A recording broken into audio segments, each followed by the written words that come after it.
Selamat malam semua. Kita berjumpa lagi untuk sesi saya yang kedua, yang mana pada malam ini kita akan membincangkan satu topik yang berkaitan dengan kepimpinan dan keberhasilan. Satu topik yang menarik sebab saya percaya setiap kita yang merupakan adalah pemimpin, tidak mungkin kita tidak mengharapkan satu keberhasilan. Apa juga jenis keberhasilan di dalam pelayanan, dalam kepimpinan, dalam skala apa juga, saya percaya kita mengharapkan keberhasilan. Berhasil atau keberhasilan itu adalah sesuatu yang kita dapat atau yang kita nikmati hasil daripada perancangan dan usaha yang telah kita tetapkan dan kita laksanakan. Kepimpinan dan keberhasilan ini melihat sejauh mana dan bagaimana seseorang pemimpin boleh mempengaruhi dan mendorong timnya untuk merancang dan melaksanakan sesuatu sehingga tujuan yang ditetapkan tercapai. Ini bermakna konsep berhasil agak mustahil untuk berlaku secara tiba-tiba, melainkan pastinya itu telah melalui satu proses, satu plan tindakan, dan modus operandi yang jitu. Keberhasilan itulah. Sedikit takrifan yang ringkas dan sederhana, yang daripada takrifan yang ringkas dan sederhana ini yang menjadikan bagi saya topik ini amat menarik. Kerana kita sebagai pemimpin, di posisi apa juga kita memimpin, kita dituntut secara rohani. Kita dituntut oleh organisasi. Kita dituntut secara moral supaya berhasil. Namun sesi kita yang agak sebenarnya singkat, 20-25 menit saja. Agak mustahil untuk kita boleh mengupas tajuk ini dengan terperinci dari semua aspek. Tidak mungkin untuk kita dapat cover ke semua yang berkaitan keberhasilan ini dari semua aspek. Sebab itu pada malam ini saya hanya menyentuh dari segi poin-poin ataupun prinsip-prinsip keberhasilan. Nah, di dalam saya menyentuh poin-poin dan prinsip-prinsip ini, sudah tentu pastinya aspek rohani, instrumen rohani yang selalu kita dengar dalam khotbah-khotbah di gereja, program-program rohani. Instrumen atau aspek-aspek rohani yang menjamin keberhasilan itu memang semestinya itu adalah satu yang merentasi keseluruhan dalam aspek keberhasilan.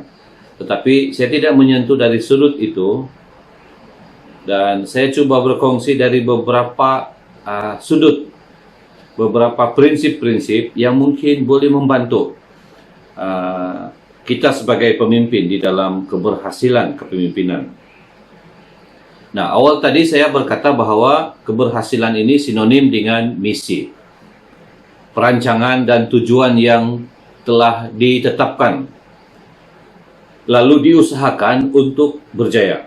Suatu yang agak mustahil kita sebagai pemimpin, tiba-tiba saya berhasil. Tiba-tiba kepimpinan saya berhasil.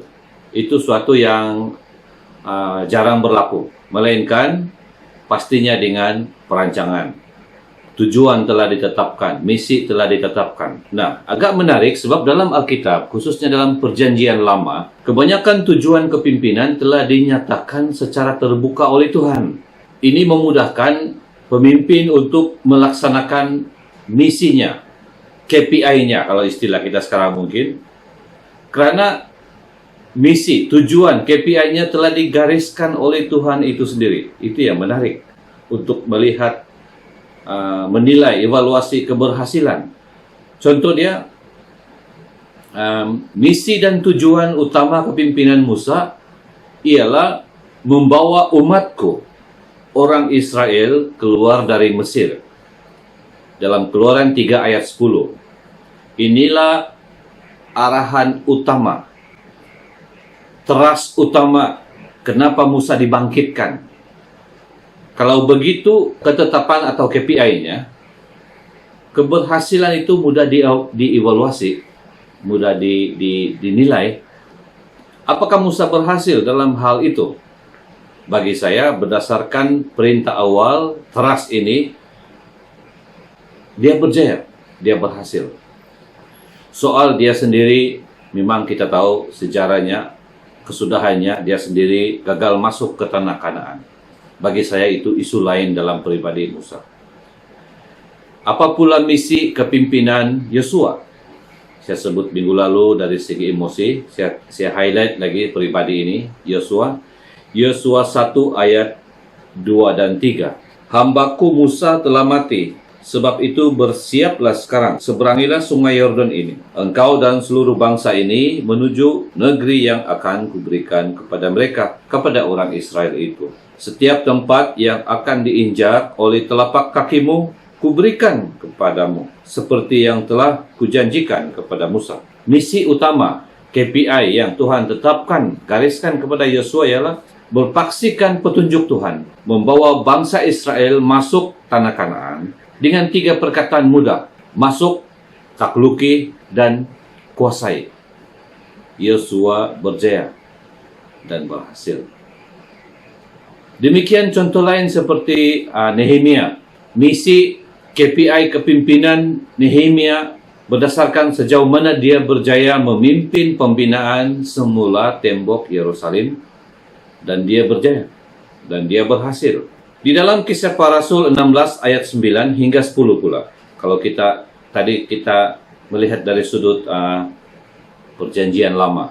Di dalam Perjanjian Baru, Kisah Para Rasul 16 ayat 9 sehingga 10. Pada malam harinya tampaklah oleh Paulus suatu penglihatan. Ada seorang Makedonia berdiri di situ dan berseru kepadanya. Katanya, menyeberanglah kemari dan tolonglah kami. Setelah Paulus melihat penglihatan itu, segeralah kami mencari kesempatan untuk berangkat ke Makedonia. Kerana dari penglihatan itu kami menarik kesimpulan bahwa Allah telah memanggil kami untuk memberitakan Injil kepada orang-orang di sana.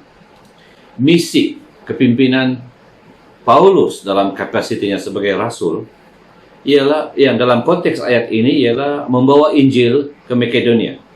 Dan dia berjaya. Makedonia membangun dengan pesat dalam konteks iman, maksud saya, sehingga mereka mendahului jemaat-jemaat yang awal dalam soal pemberian. Lebih lanjut, Makedonia menjadi gerbang Injil untuk gerbang Injil ke Eropa. Jelas, dalam konteks ini, kepemimpinan Paulus berjaya dan berhasil. Itu cerita naratif keberhasilan di dalam konteks Perjanjian Lama. Naratifnya agak mudah sebab Tuhan secara jelas dan terbuka menyatakan apa misi, apa hasil yang mau dicapai dalam kepimpinan itu. Bagaimana pula dengan naratif dalam era Perjanjian Baru ataupun masa kini. Saya mau mengasingkan dulu apa yang saya panggil case-case khas. Ini dalam konteks sekarang, Perjanjian Baru, konteks sekarang. Sebab ada ramai pemimpin yang kita akui dia hidup bergaul dengan Tuhan. Tuhan pakai dia, dan sehingga dia selalu kadang-kala dia menyatakan, Tuhan suruh saya buat begini. Itu KPI dia, sasaran dia. Tuhan minta saya buat begitu, Tuhan mau kita buat begini. Saya anggap ini adalah misi dan KPI yang unik, yang istimewa. Jadi walaupun kadang-kala ada kontroversi di sana, persoalan, sebab itu saya mau asingkan dulu jenis sasaran yang begitu, KPI yang begitu. Saya mau berkongsi bahwa dalam Perjanjian Baru pada masa kini, bagi saya naratif keberhasilan itu melalui satu dasar yang Yesus telah letakkan, yaitu amanat agung. Maksud dia, keberhasilan dalam pelayanan kita, kepimpinan kita pada era masa ini berdasarkan amanat agung. Dalam apa juga posisi kepimpinan kita, sama ada itu berbentuk jabatan yang ditabis, jawatan rasmi dalam gereja, organisasi gereja, jawatan sukarela, pengajar, ataupun kita adalah terlibat dalam organisasi-organisasi penggerak, penginjil solo, apa juga, sama ada itu jabatan kuasa yang tetap atau ad hoc, program jangka panjang, sederhana atau jangka pendek, yang mana kita dalam posisi memimpin dan punya tuntutan untuk berhasil, saya yakin bahwa dasar utama kita ialah berpaksikan amanat agung. Daripada konsep dan misi amanat agunglah, maka proses penjabaran dibuat. Saya harap istilah saya tepat. Penjabaran maksudnya konsep dan misi amanat agung itu diperluas, dipermudah, dipecah, divariasikan sesuai dengan posisi masing-masing. Maksudnya konsep amanat agung ini diterapkan dalam posisi kepimpinan masing-masing, bagaimana pelan tindakan, dan akhirnya evaluasi keberhasilan. Saya teringat ketika saya mula-mula, sekali lagi sedikit kesaksian, di peringkat awal sebagai pengurusi PGKS, saya teraba-raba dalam semua aspek.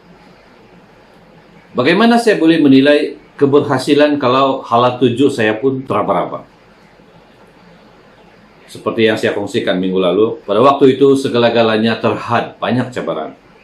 Dalam situasi itu, Tuhan memperingatkan saya tentang amanat agung. Ya, bagaimana amanat ini boleh digerakkan, dilaksana, diaplikasi di kalangan guru-guru Kristen melalui PGKS. Justru dari sana timbul ide di mana kami telah memulakan satu yang dipanggil setiap sesi baru untuk EJK itu kami tetapkan satu tema 2 tahunan. Antara tema awal yang saya pilih, yang kami persetujui ialah membangkitkan dan menggembalakan.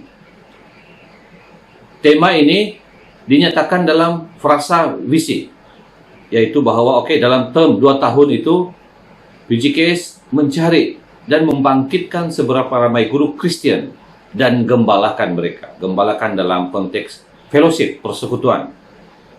Bagaimana kami membuat perincian visi itu dalam bentuk misi dan pelan tindakan. Di hujung sesi, pertengahan dan di hujung tahun kedua, kami adakan retreat untuk mengevaluasi keberhasilan. Nah, tapi saya tidak dapat pergi jauh dalam hal ini karena masa kita terhad dan mungkin skop lain. Tambahan lagi, saya rasa setiap organisasi pemimpin punya misi, punya skop yang berbeza-beza.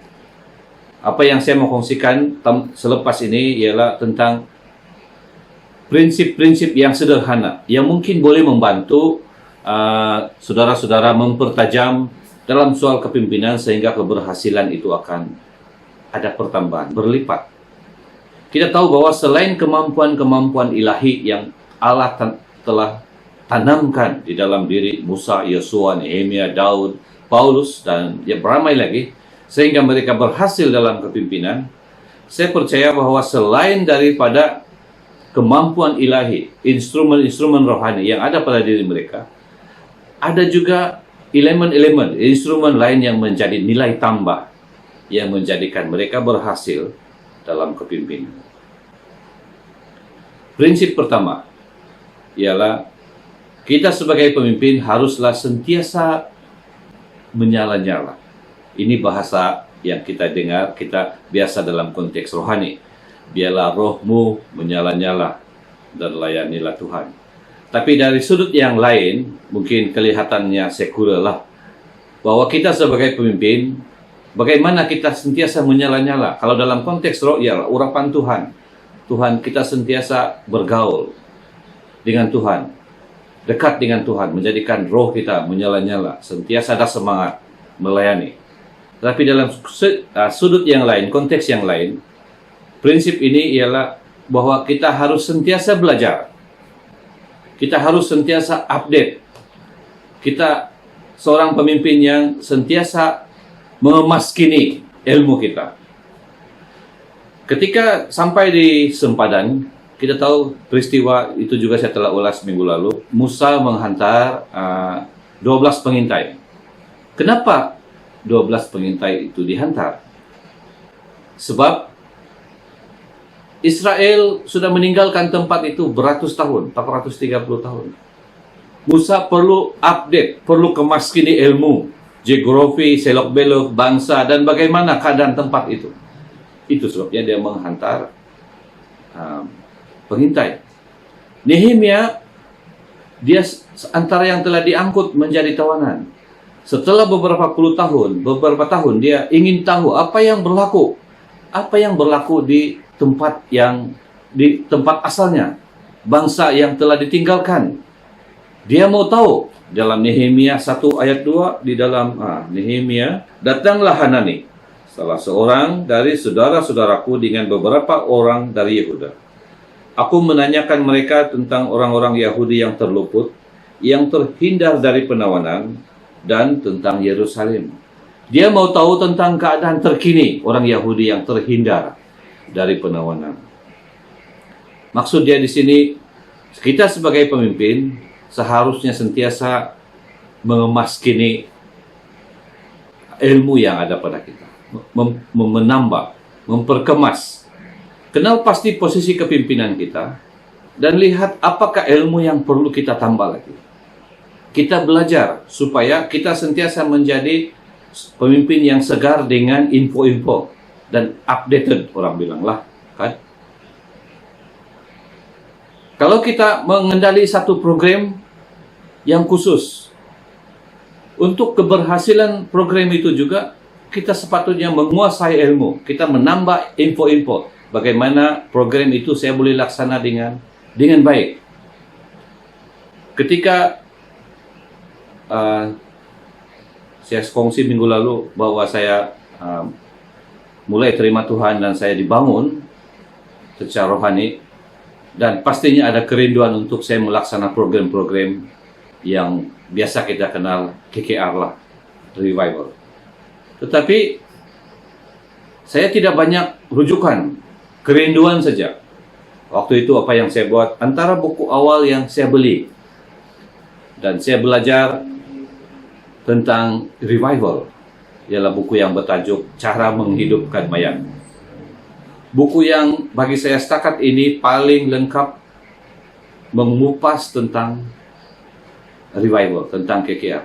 Dari dasar teologi, sejarahnya, segala tentang dalam Alkitab, contoh Perjanjian Lama, Perjanjian Baru, sehingga kepada metode-metode pelaksanaan, kepada penstrukturan dia, sehingga kepada tanggapan pro dan kontra beberapa ideologi tentang KKR.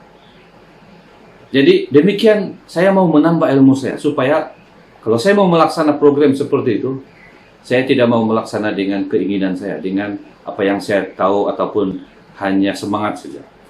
Jadi saudara, kita sebagai pemimpin, sinaraikanlah dan evaluasi karunia-karunia, ketajaman Anda, dan carilah ilmu untuk kita menambah ketajaman, talenta, ketajaman dari dalam kepimpinan kita. Di dalam setiap pos-pos kepimpinan yang dipercayakan kepada saya akan sentiasa berusaha untuk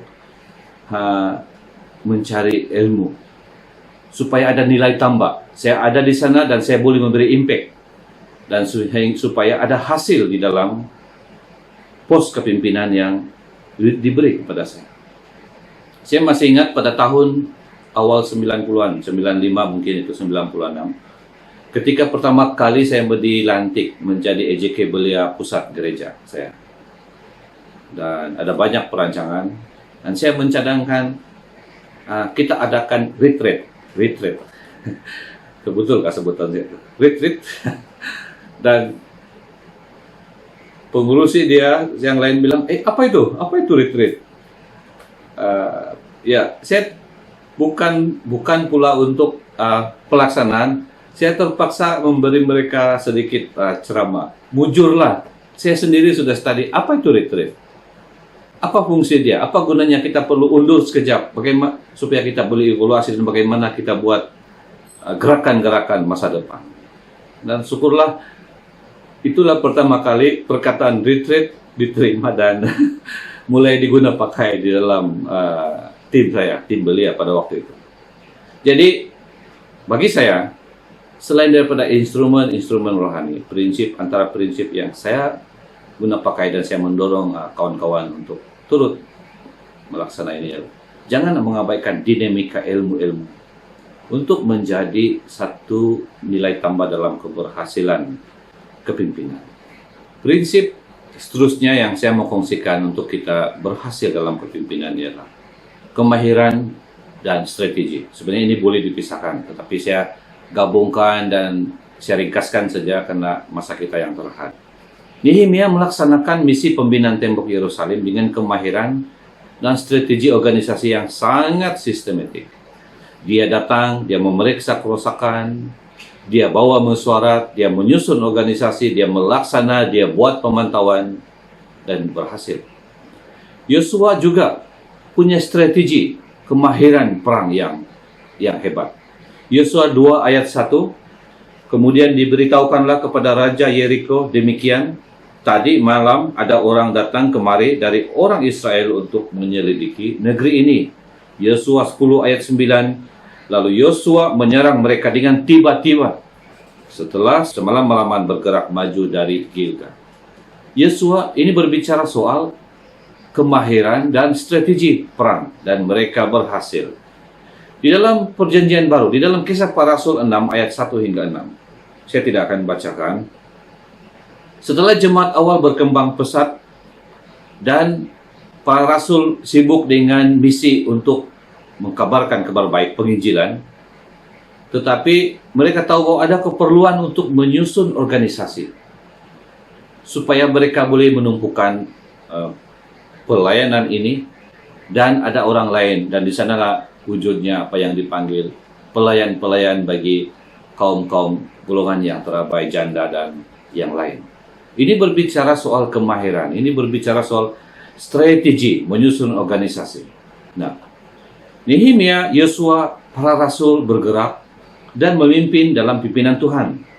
Tapi itu bukan bermaksud mereka hanya duduk diam, tetapi mereka juga harus menggunakan kemahiran dan pelbagai strategi untuk menjadikan misi pelayanan dan kepimpinan mereka berhasil. Kemahiran kognitif melengkapi ilmu yang ada bagi membantu keberhasilan. Saya bagi beberapa contoh yang mudah. Bila ada pertukaran perjawatan dalam apa juga organisasi, ramai orang yang menganggap mudah apa yang dipanggil penyerahan file, pertukaran file. Bukan, penyerahan file dari yang lama memberi kepada yang baru.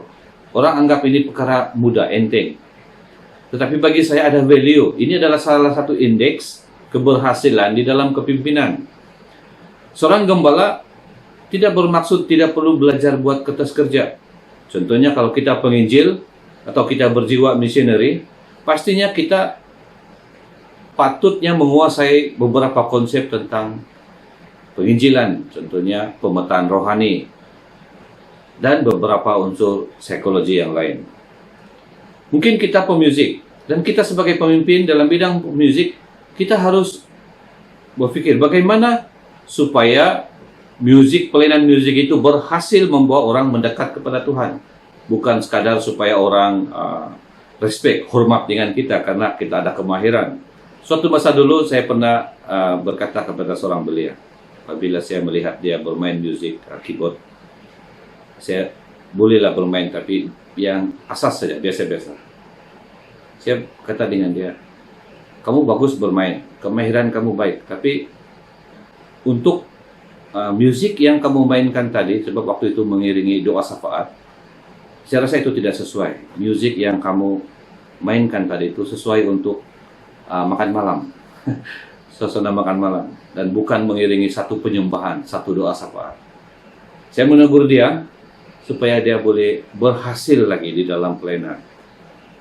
Dari sudut lainnya, gerakan dakwah yang selalu menjadi cabaran gereja pribumi penuh dengan skill dan strategi. Bagi saudara yang pernah mendengar ceramah saya telah kongsikan ini.